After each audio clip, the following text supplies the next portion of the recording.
সূর্য ও সোহাগের বিয়ে পণ্ড করতে এসে সূর্যের কাছে রামদোলাই খেলো ডিনা। হ্যাঁ বন্ধুরা, আমরা এমন চমকে দেখতে চলছি সোহাগের ধারাবাহিকের পরবর্তী পর্বে। তোমরা যারা এই চ্যানেলটিতে নতুন আছো তারা কিন্তু অবশ্যই এই চ্যানেলটি সাবস্ক্রাইব করতে ভুলো না। তো চলো বিস্তারিত জেনে আসি। ময়ূরাক্ষীর চোখের আড়ালে রূপা প্ল্যান করছে এবার যেভাবেই হোক না কেন সূর্য আর সোহাগের এই রেজিস্ট্রি ম্যারেজটা করে ফেলতে হবে। আর তার জন্য যা যা করতে হয় আমাদের সেটাই করতে হবে, কারণ আমরা চাই না যে এই বাড়িতে সূর্যর বউ হয়ে অন্য কেউ এই বাড়িতে আসুক, তাহলে অনেক ঝামেলা হয়ে যাবে। তাহলে আমাদেরকে দাসত্ব করতে হবে, আমাদেরকে চাকরানি বানিয়ে রাখবে। আর এর থেকে বেটার হয় না যে এই মেয়েটা, এই চাকরানি মেয়েটাকেই আমরা এই বাড়িতে আরো চাকরানি করে রাখি। যতই হোক না কেন সে যদি ভাইয়ের বউ হিসেবে দাবিও করে, তবুও তো সে একটা কাজের মেয়ে হিসেবে থাকবে। আর এটাই তো আমাদের জন্য খুব ভালো একটা সুযোগ। মমের সাথে আমরা হাত মেলাবো যে আমরা এই মেয়েটাকে এই বাড়ি থেকে তাড়িয়ে দিতে চাই, আবার অন্যদিকে আমরা এই মেয়েটাকে এই বাড়িতে রেখে দিতে চাইবো। এতে করে তখন নেহা ও সার্থক দুজনেই খুশি হয়ে যায়, বলছে বেশ, তাহলে আমাদের এখন থেকে নতুন করে প্ল্যান করতে হবে। তারপরে দেখা যায় যে আড়াল থেকে এই সমস্ত কথা শুনতে পায় মিনু, আর তখনই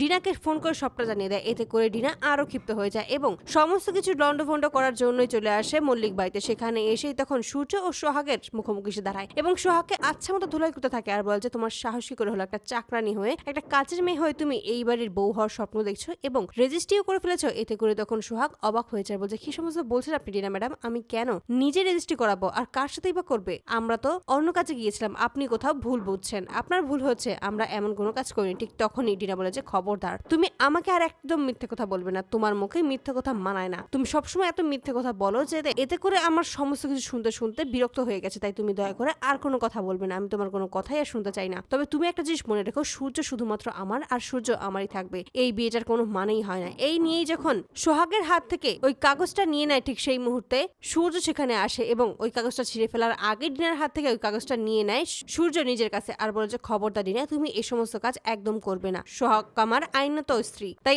ওর সমস্ত কিছু দায়িত্ব আমার, তাই ওকে তুমি একবারও অপমান করতে পারো না, তাহলে কিন্তু আমার থেকে খারাপ কেউ হবে না। এবার আমিও ভুলে যাবো যে তুমি ডিনা সেন, তোমার বাবার পরিচয় সমস্ত কিছু ভুলে যাবো।